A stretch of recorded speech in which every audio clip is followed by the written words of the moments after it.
C'est dingue l'image qu'on peut avoir de soi en fait. Là, j'étais en train de faire ma muscu, donc dans mon bureau, sur mon petit tapis rouge. Et quand moi je fais ma muscu, euh, j'ai toujours en tête l'image du Rock. Vous savez, The Rock sur Instagram, il est tout le temps en train de se filmer, en train de faire de la muscu. Et moi, c'est pareil, je me mets du rap. Moi, hein, je me mets du rap. Je me mets du rap. Et puis j'ai l'impression d'être une bête, une machine.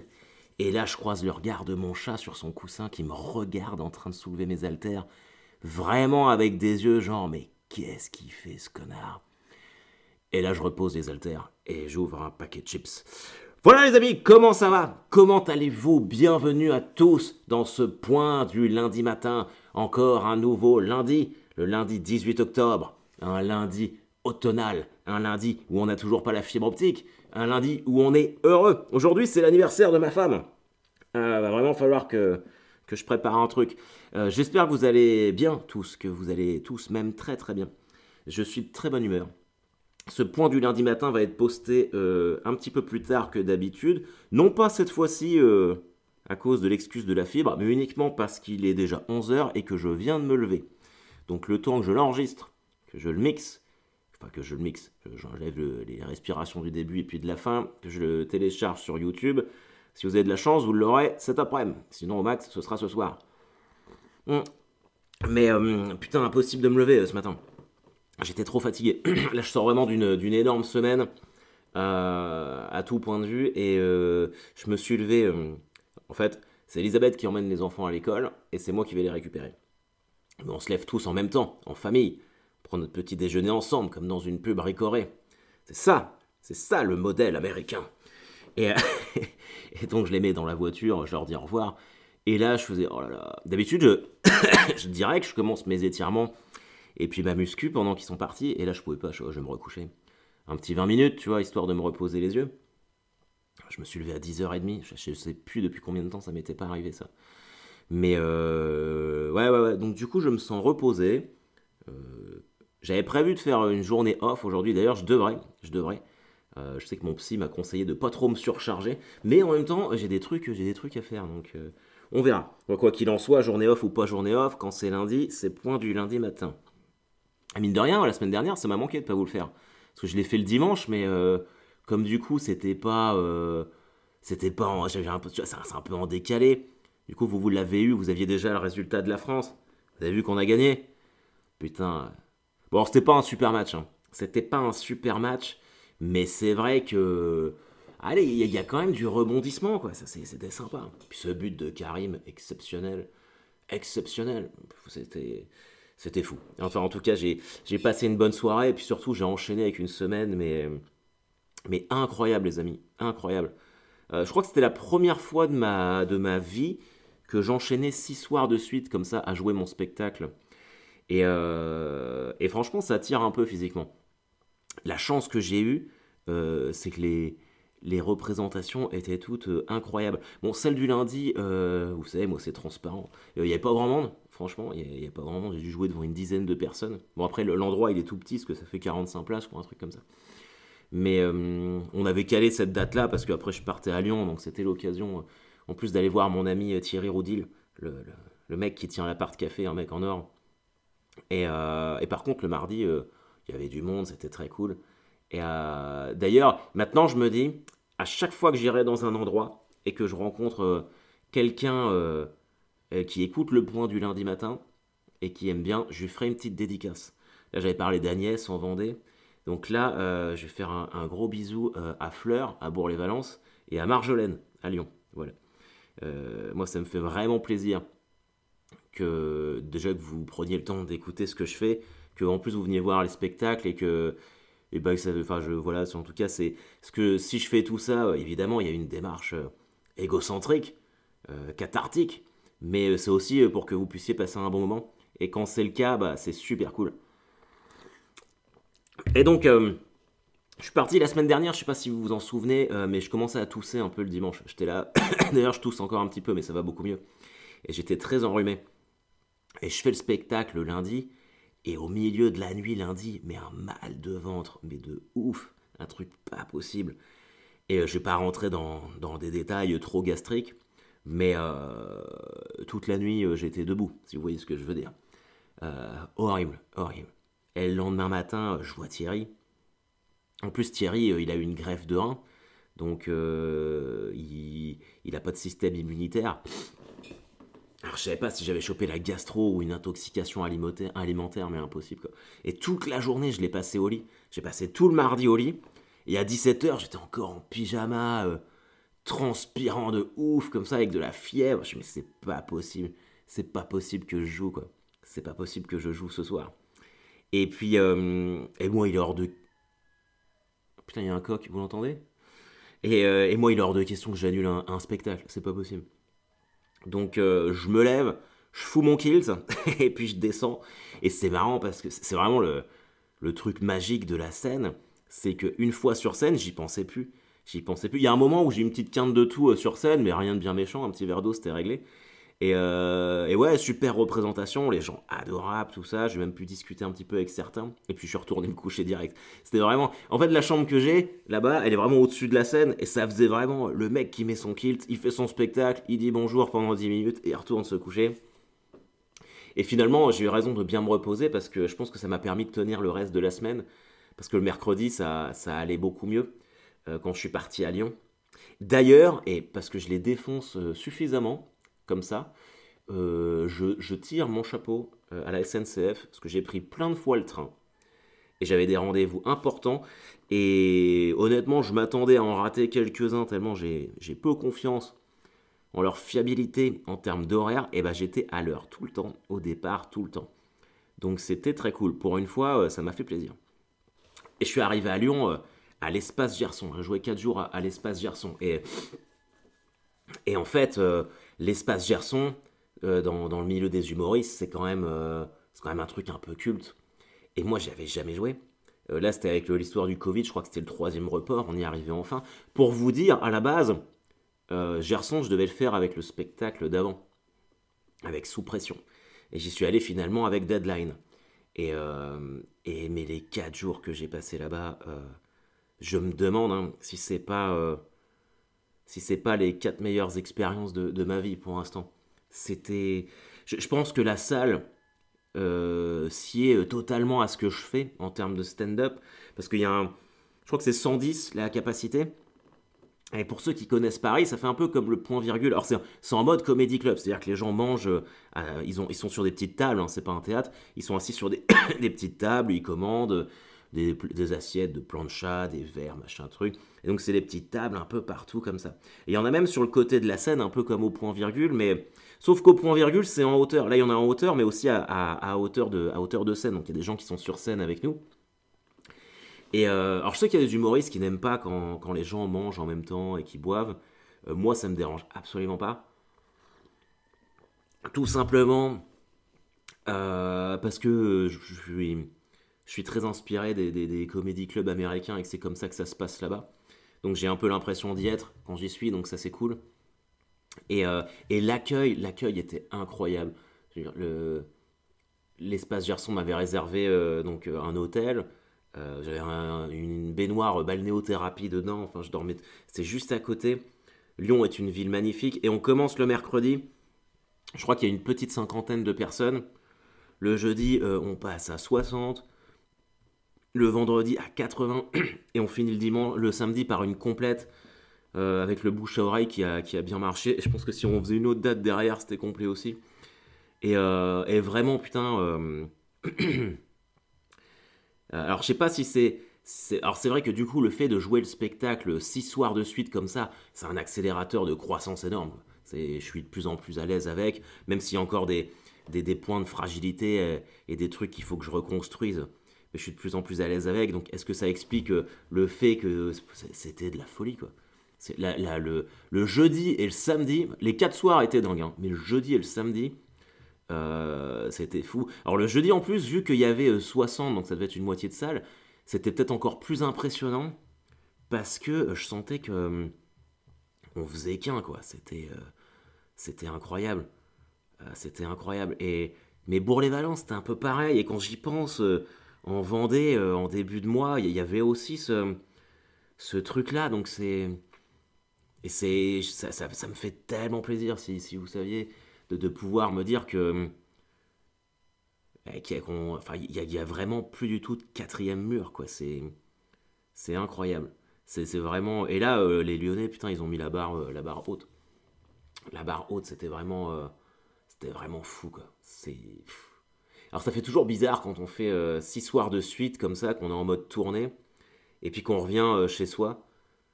Hier soir, j'étais là, je disais, putain, je joue pas ce soir, c'est bizarre. Même si vous me connaissez, super content de retrouver Elisabeth et les enfants après une semaine, parce que c'était long, mais je sais pas, il y a ce moment où tu te dis, putain, je suis inutile ce soir, qu'est-ce que je dois faire et ça va passer, hein, c'était vraiment, je pense, que le décalage. Mais là, il me tarde d'y retourner. Euh, je crois que pour la première fois, même si je suis un éternel insatisfait, je commence à aimer ce que je fais. À aimer, enfin, c'est même pas ça. C'est à aimer voir que les gens apprécient ce que je fais et qu'ils passent un bon moment. Et à discuter avec les gens après le spectacle, ils disent qu'est-ce qu'on a rigolé, qu'est-ce qu'on a passé une bonne soirée et tout ça. Et ben ouais, ça c'est vraiment très très cool. Je me dis que c'est pour ça que je me lève tous les matins, quoi. C'est Ah, vraiment, je suis content. Merci à vous. Merci à vous tous. Par contre, putain, Lyon, là où je vous remercie pas, c'est pour votre bouffe, là, à force de votre capitale de la gastronomie. Là, je suis sûr que j'ai pris 2 kilos avec vos conneries. Du coup, là, faut que j'aille courir. Là. Je finis d'enregistrer le point du lundi matin, puis je vais courir. Et quand je suis rentré hier, je suis parti de très bonne heure de Lyon parce qu'il y avait les Geek Days à Caen. Alors c'est un truc qui tourne pas mal. Je sais que notre ami Mickey McFly, qui écoute le point du lundi matin à Rennes, salut à toi l'ami, a été au Geek Days à Rennes, donc j'imagine que c'est la même chose, mais c'est itinérant. Et quand on a vu les affiches, forcément, Lauriane et Léonard et moi, hein, on était putain, une convention pop culture, faut absolument qu'on y aille. On adore ça, nous. Et du coup, je suis parti super tôt de hier matin à Lyon pour arriver hier midi à Caen. Et c'est là où j'étais content que la SNCF soit à l'heure. Du coup, Elisabeth et les enfants sont venus me chercher. Léonard, il était en Captain America. Lauriane s'était mise en Wonder Woman. En plus, il faisait beau, c'était agréable. On arrive là-bas, putain, j'étais claqué parce que j'ai fait. J'ai fini la soirée, vu que c'était la dernière soirée le samedi soir à Lyon avec l'équipe de l'Espace Gerson à dégommer des binous. Donc j'ai dû dormir 3-4 heures, je pense. Et arriver là-bas à la convention, et ça vraiment ça m'a fait du bien parce que putain, ouais, c'est pareil, ça a été reporté 2-3 fois et, et voir que tu vois on pouvait reprendre comme ça, les gens danser, c'est vraiment un monde à part. C'est putain, moi il y a un truc que je comprends pas, je respecte totalement, je trouve ça ouf. C'est les furies. Vous voyez ce que c'est les furies? C'est ces gens qui se déguisent en animaux. C'est des costumes. Je sais même pas comment définir ça, les furies. En fait, t'as un costume d'animal, quoi. Un peu comme les mascottes dans des parcs, sauf que t'as ton costume, il est unique. Et il y a des communautés comme ça partout, hein. Donc là, il y avait Normandie Fury. Donc ils étaient là, ils avaient des costumes incroyables. Et ils se font des trucs où ils sont tous comme ça. Et d'ailleurs, et ça c'est vrai, bon évidemment, ils en parleront pas au Geek Days, mais moi je vous le dis, parce que j'ai connu une fille qui faisait et qui fait toujours du Fury. Ils font des trucs entre eux de ouf. Ils se font des partous de Fury. Normalement, le costume, il a un trou et ils couchent ensemble déguisés en Fury. Dans leur costume d'animaux, quoi. En mode, t'as un écureuil et un castor, parce que c'est souvent ça. Et ça, moi, je trouve ça dingue. Je trouve ça complètement ouf. Bon, évidemment, là, ils se sont contentés de danser. En même temps, s'ils se mettent à niquer devant tous les gamins, ça va être compliqué. Mais bordel, ah putain, c'était cool. Et il y avait des cosplays. Oh, mais la folie, les amis. Il y avait des cosplays de ouf. C'était au Parc Expo à Caen. On arrive dans le Parc Expo, il y avait un mec, mais il avait le costume de Iron Man. Mais vraiment, enfin, l'armure, quoi. Le casque qui s'est abaissé, le vrai truc. Putain, il a dû coûter cher. Et donc Léonard, il arrive avec son costume de Captain America, son bouclier, son casque et tout. Et je fais, putain, regarde, il y a Iron Man. Évidemment, lui, il est persuadé qu'il a rencontré le vrai Iron Man. Et j'ai mis une photo en story sur Instagram. Vous verriez le sourire qu'il avait, Léonard. C'était fou, quoi. Et ouais, on a déambulé. Putain, par contre, vous allez me traiter de poivreau, mais moi, le masque, je supporte plus. J'en ai plein le cul. Ça me fait chier, j'en ai marre. En fait, en plus, ma barbe, elle est trop longue. Là, je la fais tailler jeudi. Du coup, dès que je mets le masque, mes moustaches en guidon me vont dans la bouche. Enfin, voilà. Et le seul moyen que j'ai trouvé pour pas le porter, c'était d'avoir un verre à la main. Du coup, j'ai enchaîné, j'ai bu des bières toute l'après-midi là-bas, juste pour pas avoir à porter le masque. Mais je suis reparti, c'est Elisabeth qui conduisait, quoi. Bon, après, j'étais pas déchiré, hein, mais avec la fatigue, 2 bières, j'avais la tête qui tournait. D'ailleurs, j'en place une petite pour les 2 gaillards qui sont venus me saluer au Geek Days à Caen. Merci les amis, c'est pareil, je suis content que ce que je fais vous fait plaisir. Ça me fait, enfin, c'est très cool. Et il y avait vraiment, là, il y avait la voiture d'Harry Potter dans la chambre des secrets. Vous savez quand Ron il vient chercher Harry avec la voiture qui vole. Et du coup, bah, les enfants ils y sont allés. Et il y avait le Choixpeau. Le Choixpeau il les a mis dans la maison Gryffondor. Et Léonard il était dégoûté parce que lui il voulait aller avec Malfoy chez Serpentard. T'es sûr parce que c'est la maison de Voldemort. Ah, mais moi je vais aller avec Malfoy. Putain, je sais pas ce que j'ai fait dans l'éducation de ce gamin. Et ouais, c'était vraiment cool. Vraiment, je suis reparti. Bah tous, hein. Bon, Elisabeth un peu moins, c'est un peu moins son délire, mais elle a quand même passé une bonne journée. Et vraiment, c'était je bouclais une semaine parfaite pour moi moralement. Faire ça, il y a tellement, c'est tellement une culture à part, la pop culture. Il y avait une fille qui était là, qui était payée par le salon, vice-championne du monde de Just Dance. Vous savez, Just Dance, c'est quand tu dois faire vraiment les. C'est un jeu vidéo où on doit faire des mouvements de danse. Moi, je connais bien parce que fut une époque, en 2005, je crois, j'ai eu un boulot où j'étais démonstrateur de jeux vidéo à Toys R Us pour le tapis de danse Star Academy. Et j'avais un t-shirt rose avec un col en V et le logo Star Academy sur la poitrine. Et bon, après, je vous parle du Harold un peu moins charpenté qui avait des cheveux et aucune barbe. Et ben, je peux vous dire qu'un mois à faire du tapis de danse non-stop Star Academy, et ben, je suis devenu imprenable. Je suis devenu imprenable. Et je pense que même là, tu vois, si je m'y remets, je pense que j'en surprendrai plus d'un. Et c'était vraiment cool. Et je me disais, hier, j'étais là, je fais, attends, en fait, je voulais vraiment prendre ma journée off aujourd'hui. Et j'étais je déambulais là dans les Geek Days. Et je me disais, est-ce que j'enregistre le point du lundi matin aujourd'hui ou j'attends demain? Et je me suis dit, putain, le rêve ultime là. Oh, faut que je vous raconte un truc après. Le rêve ultime, ça serait d'enregistrer le point du lundi matin en live au Geek Days un jour. Ah, ça serait ouf. J'adorerais ça. Bon, évidemment, il faudrait que ça prenne beaucoup plus d'ampleur. Mais ça aurait tellement sa place là-bas. Ce qui m'amène au point suivant. Devinez dans quelle émission j'ai été invité, les amis. Alors certains d'entre vous ne vont pas connaître, mais j'ai la joie et l'immense fierté de vous annoncer que j'ai été invité dans Level 1 sur Game One, dans l'émission de Marcus. C'est pas ouf ça? Level 1 VIP. On enregistre le 1er décembre pour parler forcément de moi, de mon actu, machin truc, mais on va faire un jeu vidéo avec Marcus. Level 1, c'est cette chaîne sur la TNT qui ne diffuse que des gameplays de jeux vidéo. Alors des gameplays, c'est pareil, pardon, excusez-moi. Les gameplays, ce sont les vidéos qu'on regarde où c'est quelqu'un d'autre qui joue aux jeux vidéo, qui fait tout un jeu vidéo. Alors je sais que quand on n'est pas gamer, ça peut sembler totalement inutile, mais moi j'adore regarder ça, je scotche devant, mes enfants aussi.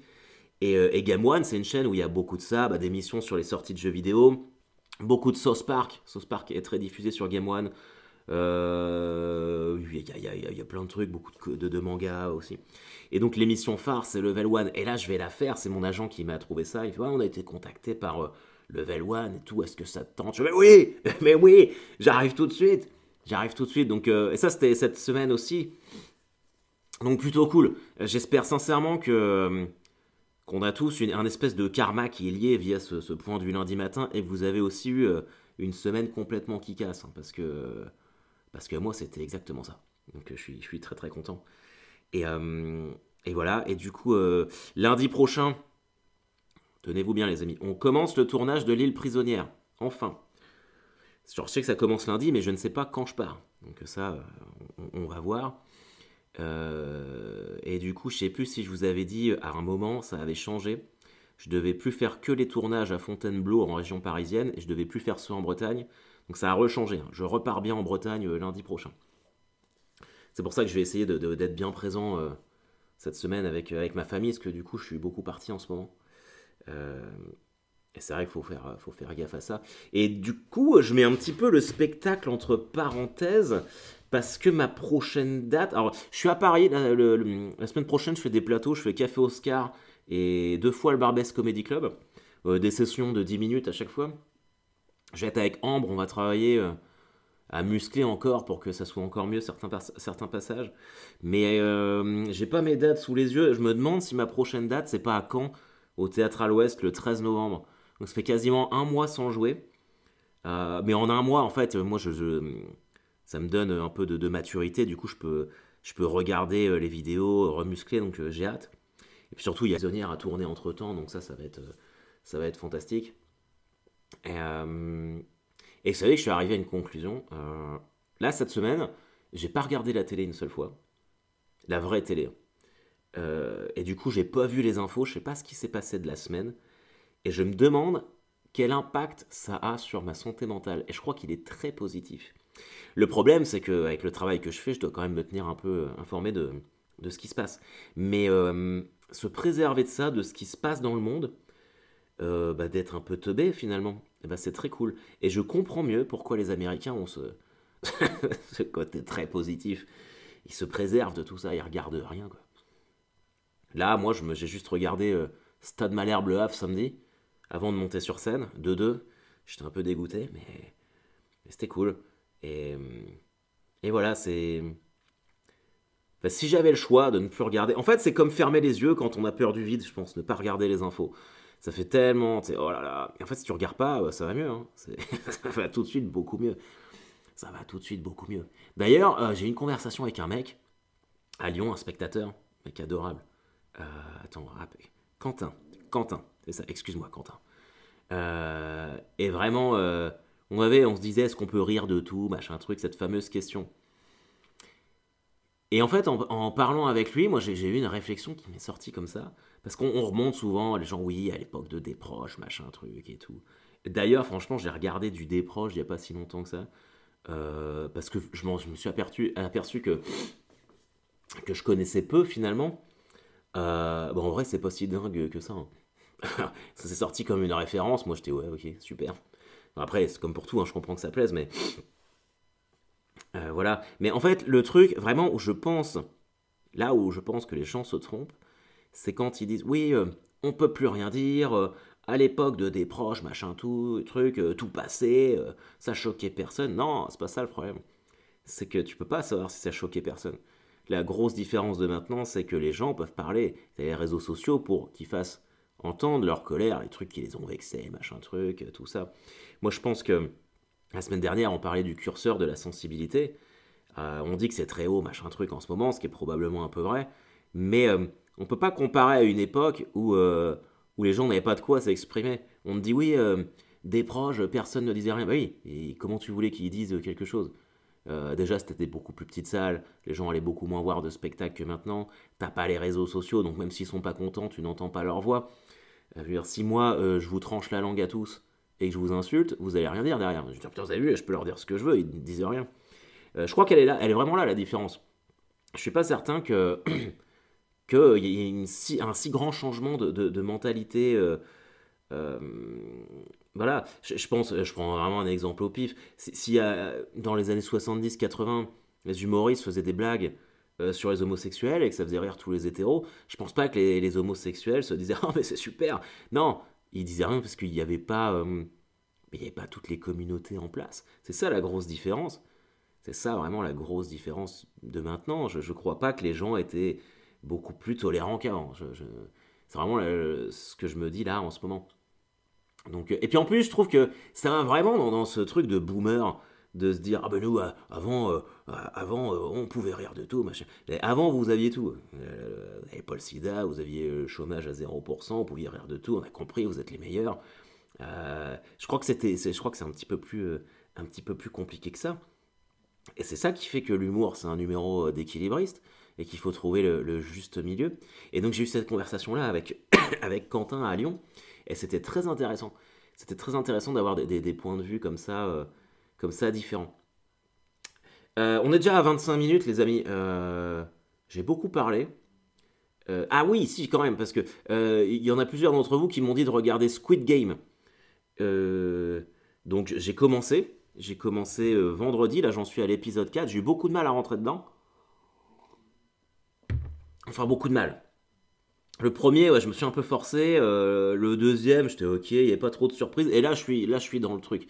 D'ailleurs, là, je finis le point du lundi matin. Je vais faire mon jogging et puis je m'y remets. Là, je vais me faire un marathon aujourd'hui. Mais non, chouette. J'attends d'avoir fini la saison pour vous dire ce que j'en pense vraiment. Mais merci parce que du coup, j'avais vu ça défiler dans la banque Netflix et j'étais ouais, ouais, ouais. Et en fait, moi, j'aime pas quand c'est un peu hypé, quand tout le monde regarde. J'aime pas regarder. Et puis j'avais un peu l'impression que c'était genre un Casa del Papel coréen. Et finalement, c'est différent. Casa del Papel, moi j'ai essayé 3 fois, j'ai jamais réussi à rentrer dedans. Et là, et là, franchement, non, ouais, c'est cool. Donc voilà. Allez, on se fait notre. Je sais que vous aimez bien le quiz. Donc le quiz, en fait, c'est un petit carnet, hein. Et je vous dis, il y a 100 pages. Donc je pense on va se faire tout le carnet avant de passer à un autre quiz. Ça roule? Alors, j'en étais où? Allez, c'est parti. 10 questions. Excusez-moi. Quel roi de France trouva la mort des suites de blessures subies lors d'un tournoi de chevalerie en 1559? Henri II, Charles X, Louis IX. Alors, aucune idée. Je vais mettre Charles X, moi. Vous avez le vôtre? Réponse A, Henri II.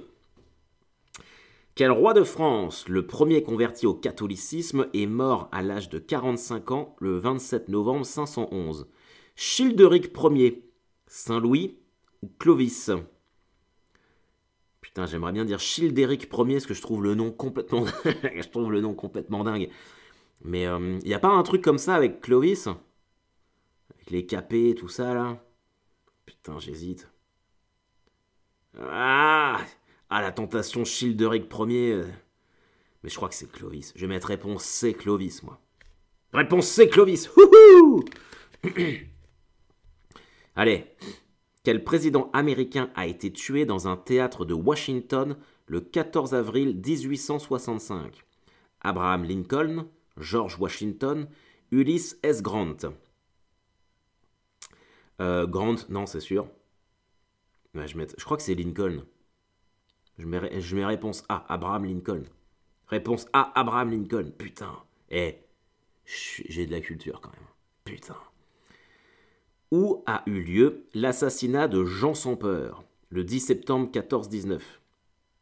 Sur un bateau, sur un pont ou dans sa chambre? Jean sans peur. Je ne sais pas qui est Jean sans peur. On va googler après pour pas mourir teubé. Sur un bateau, sur un pont ou dans sa chambre? Sur un pont, ça a l'air tellement venu de nulle part que je vais mettre réponse B sur un pont. Putain, réponse B sur un pont. Et je triche pas en plus, hein, je vous assure. Mais quand il y a des réponses comme ça dans la liste qui sont un peu, tu te dis mais c'est quoi ce truc? C'est que forcément c'est ça. Bon, attendez, on va regarder qui est Jean sans peur. Allez. Vous savez que j'ai 2 ordinateurs maintenant. Parce que il y en a un avec lequel j'enregistre et je m'en suis acheté un tout neuf. Parce que j'en avais marre de traîner ma misère en tournée là. L'ordinateur il mettait 45 minutes à s'allumer. Allez, Jean sans peur. Vous savez que je pense à. Bon, de toute façon, c'est pas possible parce que j'ai pas la fibre.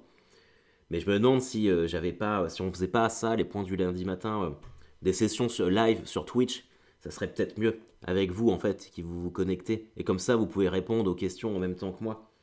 Et j'ai moins l'impression d'être en hôpital psychiatrique à parler face à une boîte en mousse avec un micro à l'intérieur. Jean sans peur. Alors, roi. Alors, vrai nom de Jean sans peur, Jean Ier de Bourgogne. Ok. Ah bah, Dijonais. Dijonais, forcément. Dijon, d'ailleurs, j'ai pas cité Dijon, mais excellent public, Dijon. J'adore jouer là-bas. Et voilà. Putain, j'ai perdu Internet. Bon bah écoutez, votre devoir pour la semaine prochaine, c'est de regarder qui est Jean sans peur. Mais c'était Jean Ier de Bourgogne, né à Dijon. Et c'était un roi. Mais le roi de quoi? On est tous le roi d'un truc, hein. Ok, allez. On enchaîne. Après, je vous laisse tranquille. Qui assassina Marat dans son bain? On l'a déjà eu, cette question. Qui assassina Marat dans son bain le 13 juillet 1793? C'est là, on va voir si vous suivez bien.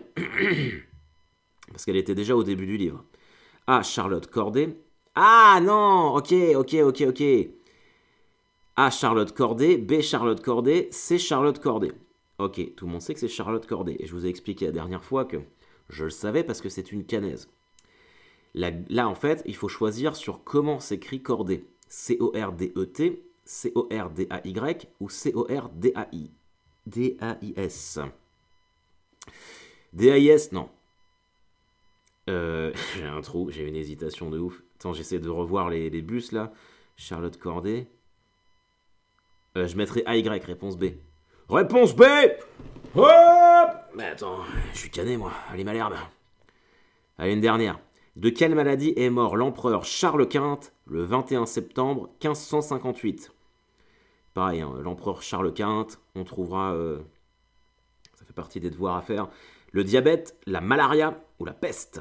Aucune idée. Au pif, je vais mettre la malaria, parce que je trouve que c'est marrant à dire comme maladie.